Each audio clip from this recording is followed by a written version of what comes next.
सांध्यापासून बांध्यापर्यंतच्या सामान्य कास्तकार बांधवांसाठी आता आपला मित्र उदय लाड घेऊन आल्या अनोखा व्हिडिओ पाहण्या सर्वांची शेती मित्र करतो आता मनापासून स्वागत.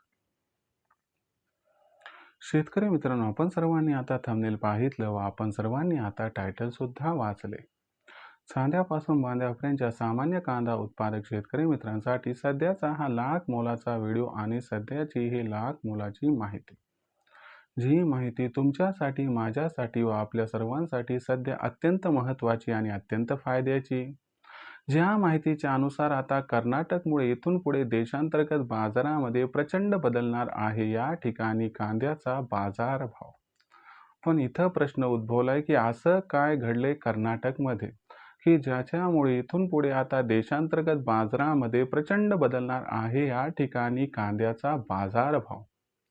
चला तर मग आपल्या सर्वांच्या मनात निर्माण झालेल्या सध्याच्या सर्वात महत्त्वाच्या यक्ष प्रश्नाचे आजच्या व्हिडिओच्या माध्यमातून प्राप्त करूयात उत्तर. ज्यांना ज्यांना या प्रश्नाचे अचूक उत्तर जाणून घ्यायचे आहे त्या सर्वांनी हा व्हिडिओ आता सुरुवातीपासून शेवटपर्यंत पाहावा. व्हिडिओ सुरुवातीपासून शेवटपर्यंत पाहत असताना जिथं व्हिडिओ आवडल्यासारखा वाटेल तिथं लाईक करा. जास्तीत जास्त कांदा उत्पादक कास्तकार बांधवांपर्यंत हा अत्यंत महत्त्वाचा व्हिडिओ पोहोचवण्यासाठी व्हिडिओला शेअर करा.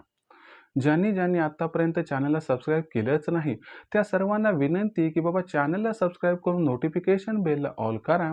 याच्यामुळे येणारा प्रत्येक व्हिडिओ आपल्याला मिळत राहतो आता या ठिकाणी सतत. तर मित्रांनो, आपल्या सर्वांसाठी सध्याची ही सर्वात महत्त्वाची ब्रेकिंग न्यूज. जी ब्रेकिंग न्यूज थेट आली आहे कर्नाटकमधून. जर आपण सर्वांनी बघितलं तर कर्नाटकमधून कांद्या बाबतीत एक ब्रेकिंग न्यूज आली आहे ज्याचा परिणाम इथून पुढे कांद्याच्या दरावरती प्रचंड प्रमाणात होणार आहे. मग अशी कोणती ती ब्रेकिंग न्यूज आली आहे की ज्याच्यामुळे इथून पुढे देशांतर्गत बाजारामध्ये प्रचंड बदलणार आहे कांद्याचा दर. चला तर मग या सर्वात महत्त्वाच्या यक्ष प्रश्नाचे प्राप्त करूयात इथं उत्तर. जर आपण सर्वांनी बघितलं तर कर्नाटक कांद्या बाबतीत फार महत्त्वाचं आहे. कशामुळे महत्त्वाचं आहे बरं, तर लक्षात घ्या मित्रांनो, कर्नाटकमध्ये कांद्याचं उत्पादन खूप जास्त जरी नसलं तरी कर्नाटकचं उत्पादन टायमिंगवर येते. कर्नाटकमध्ये अर्ली खरीप कांदा लागवड होते ज्याच्यामुळं कर्नाटकमधील कांदा 15 जुलैनंतर आपल्याला देशभरात अवतरताना दिसतो. पण यंदाच्या वर्षी जी अपडेट आली आहे त्याच्या अनुसार कर्नाटकमधील अर्ली खरीप लागवड ही प्रचंड प्रमाणात घटली आहे आणि त्याच्यामुळं आपल्याला या ठिकाणी कांद्याची जी आवक कर्नाटकमधून होण्याची शक्यता दिसत होती ती दिसणार आहे पण फार कमी प्रमाणात. आणि यामुळं लक्षात घ्या की जे सध्याच्या कंडिशनला सोशल मीडियावरती व्हिडिओ येत आहेत की कर्नाटकची आवक आली आणि त्यामुळं आता बाजारभाव कोसळणार, असं नाही. कारण कर्नाटकमध्ये ॲक्च्युअल लागवडच कमी झाली, पीक परिस्थिती व्यवस्थित नव्हती, उत्पादनसुद्धा कमी आहे आणि उशिराने येणार आहे. मग अशा परिस्थितीमध्ये मला सांगा, कर्नाटक हा एकमेव आधार 15 जुलैनंतर होता.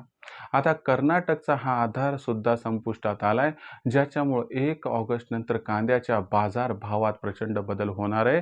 हा बदल कांद्याच्या बाजारभावाला रेकॉर्डतोड तेजी प्रदान करणार आहे ज्याच्यामुळं कांद्याचा बाजारभाव जर 1 ऑगस्टनंतर सुरुवातीला 3000 आणि त्यानंतर 31 ऑगस्टपर्यंत 4000च्या आसपास पोहोचला तर आश्चर्य वाटायला नको. मग अशा परिस्थितीमध्ये आपण कांदा विक्री कधी करावी, तर माझा तुम्हाला सल्ला आहे की 3000च्या वर कांद्याचा भाव केव्हाही जाऊ द्या, तेव्हा आपण कांद्याची विक्री टप्प्याटप्प्यानं जर तेजीमध्ये केली तर आपल्या सर्वांचा होईल सरासरी खूप जास्त फायदा. भविष्यात देशांतर्गत बाजारामध्ये मग कांद्याची दर पातळी ही कशी राहणार, याबद्दल अधिक व अचूक माहिती जाणून घेण्यासाठी पाहत रहा आवडतं यूट्यूब चॅनल शेती मित्र. व्हिडिओमधील माहिती जर आपल्याला आवडली असेल तर व्हिडिओस लाईक करा. सामान्य कास्तकार बांधवांपर्यंत हा अत्यंत महत्त्वाचा व्हिडिओ पोहोचवण्यासाठी व्हिडिओला शेअर करा. चॅनलला आतापर्यंत सबस्क्राईब केलं नसेल तर सबस्क्राईब करून नोटिफिकेशन बेलला ऑल करा. याच्यामुळे येणारा प्रत्येक व्हिडिओ आपल्याला मिळत राहतो इथं सतत. तर मित्रांनो, अशाच एका नवीन व्हिडिओसह मी आपला मित्र उदय लाड हा आपल्या सर्वांना आवडते यूट्यूब चॅनल शेती मित्र मिळत राहील सातत्याने. तोपर्यंत तमाम शेतकरी मित्रांचे व कास्तकार बांधवांचे आजच्या व्हिडिओत आपला मित्र उदय लाड हा मनापासून व्यक्त करतो आपल्या सर्वांचे आभार.